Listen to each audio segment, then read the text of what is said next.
Welcome to RTI news. Khammam జిల్లా చింతకాని మండలం పందిళ్లపల్లి గ్రామంలో తెలుగుదేశం పార్టీ వీరాభిమాని దారగాని రామారావు గతంలో చంద్రబాబు నాయుడు జైలుకు వెళ్లిన సమయంలో పందిళ్లపల్లి శ్రీ అభయాంజనేయ స్వామి సన్నిధి నందు చంద్రబాబు నాయుడు విడుదలై బయటకు వచ్చి సీఎంగా పోటీ చేసి ఘన విజయాన్ని సాధించాలని మొక్కుకోవడం జరిగింది.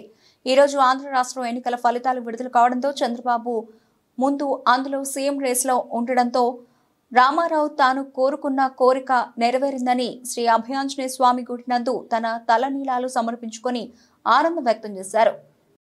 జైలుకు పోయినప్పుడు నేను పార్టీ కోసం ఆంజనేయ స్వామి గుడిలో వెంటికలెత్తనని ఆ రోజు మొక్కున్న తర్వాత గెలుపు దిశగా 2024లో విజయకేతనం ఎగరేయాలని తెలుగుదేశం పార్టీకి ఆ రోజు మొక్కున్న చంద్రబాబు నాయుడు జైలుకు పోయి బయటకు వచ్చిండు. ఎన్ని అడ్డంకులు సృష్టించినా కూడా ఈ రోజు విజయకేతనం ఎగరవేసిన తెలుగుదేశం పార్టీ.